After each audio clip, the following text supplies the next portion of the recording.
Venezuela los necesita.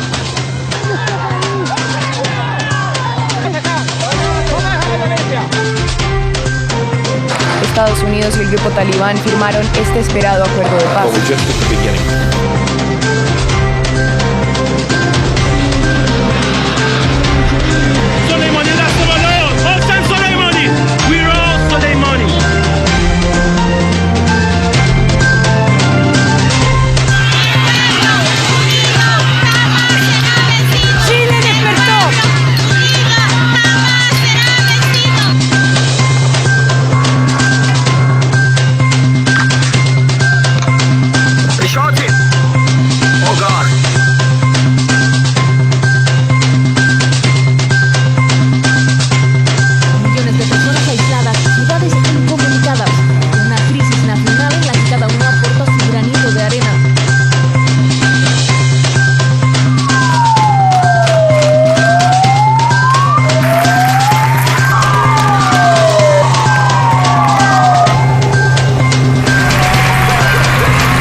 Señoras y señores, muy buenos días. Les saluda Eliezer Jiménez Julio desde Ginebra, Suiza, para invitarles a que nos acompañen en la entrevista que realizamos al señor embajador de Cuba ante la Organización de las Naciones Unidas aquí en Ginebra, Suiza, el doctor Juan Antonio Quintanilla Román.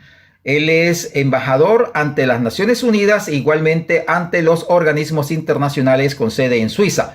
El doctor Quintanilla Román ha ratificado su rechazo de forma enérgica a la declaratoria del gobierno norteamericano de incluir a Cuba dentro de la lista de gobiernos patrocinadores del terrorismo a nivel internacional, considerándola ilegítima, inmoral, fraudulenta e ilegal, coincidiendo esto con declaraciones de prominentes congresistas norteamericanos y otras personalidades y gobiernos del mundo. Con el excelentísimo embajador Juan Antonio Quintanilla Román vamos a abordar también algunos otros temas que tienen que ver con la solidaridad que ha desplegado Cuba hacia los pueblos del mundo e igualmente cómo esos pueblos del mundo buscan recibir la paz, la solidaridad, la fraternidad y no la injerencia extranjera de Cuba como algunos organismos internacionales apoyados por los norteamericanos y algunos gobiernos europeos intentan endilgarle al gobierno de Cuba. Sean ustedes bienvenidos a acompañarnos a esta entrevista con el doctor Juan Antonio Quintanilla Román, embajador de Cuba aquí ante las Naciones Unidas. Señor embajador de la República de Cuba ante las Naciones Unidas, bienvenido. ¿Cuáles son las medidas que el gobierno cubano está adoptando para defenderse de los ataques del gobierno norteamericano, procurando dañar la imagen y desprestigiando el gobierno de Cuba, incluyéndolos en la lista de gobiernos patrocinadores del terrorismo a nivel mundial? Bienvenido. Gracias, Eliezer, por la invitación y por la oportunidad de compartir con los televidentes y radioyentes sobre este tema tan importante a raíz de la inclusión de Cuba en la lista del Departamento de Estado de los países que supuestamente patrocinan el terrorismo. Yo creo, Eliezer, que habría que decir de manera resumida que Cuba rechaza en los términos más enérgicos, absolutos, y de manera firme esta medida tomada por la administración del expresidente Trump, que como se conoce fue una medida de última hora, adoptada a pocos días de concluir su mandato presidencial. Y es una medida espuria, es ilegítima, es fraudulenta, porque no carece de toda legitimidad y argumento. Es bien conocido por la comunidad internacional que Cuba no es un Estado patrocinador del terrorismo, por el contrario, es un Estado que siempre ha rechazado y condenado cualquier forma y manifestación del terrorismo por quien quiera, donde quiera y contra quien quiera que se cometa. Por el contrario, Cuba es un país que ha sido víctima del terrorismo y del terrorismo de Estado cometido por personas radicadas en el territorio estadounidense y en ocasiones con la complicidad y la tolerancia de las autoridades estadounidenses. Y como resultado de esas acciones terroristas contra mi país, pues hoy viven más de 2.000 cubanos con discapacidades y más de 3.000 han perdido la vida. Por tanto, es ilegítimo, es fraudulento calificar a Cuba como un país que patrocina el terrorismo.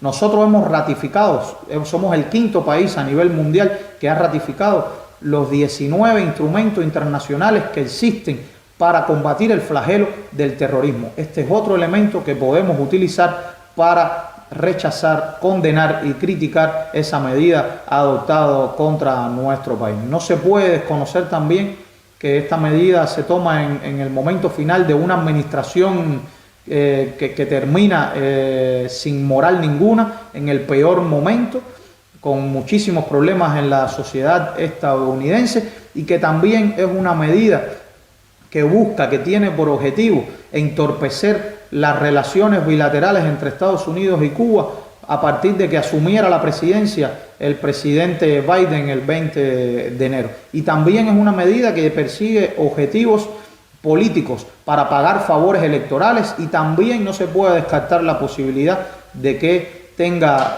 objetivos electorales con vistas al proceso de elección presidencial del año 2024.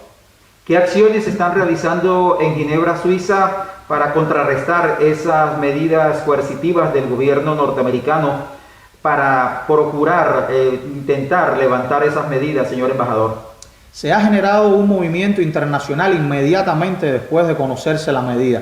Parlamentos, gobiernos, personalidades de la política, del mundo del arte, de la cultura, académicos, congresistas del propio Congreso norteamericano, representantes y senadores, organizaciones no gubernamentales se han pronunciado desde que se conoció la medida en contra de ella y están pidiendo que se revierta lo antes posible. Y nosotros, desde el ámbito multilateral en las Naciones Unidas, también estamos realizando acciones y, por ejemplo, en cualquier foro que se pueda abordar este tema, así lo haremos, en la conferencia de desarme, en el Consejo de Derechos Humanos, cualquier tribuna, cualquier reunión en un organismo internacional que permita abordar la temática, pues será utilizada por nuestros diplomáticos como una manera de denuncia y de exigencia de que se revierta esta medida lo antes posible. ¿Se esperan cambios con la llegada de Joe Biden a la presidencia de los Estados Unidos con relación a la política exterior de Trump? El director general de Estados Unidos de la Cancillería cubana, el compañero Carlos Fernández de Cosío, ya lo ha expresado y es bien conocido que el presidente Biden durante su campaña electoral en el año 2020 expresó que las medidas adoptadas por la administración de Trump no habían dañado al pueblo cubano y no habían logrado el objetivo de avanzar en los intereses estadounidenses con respecto a Cuba. Por tanto, esas declaraciones sugieren que el presidente Biden y su equipo pudieran tener la voluntad de regresar al punto donde se quedaron las relaciones bilaterales cuando concluyó la presidencia del presidente Barack Obama.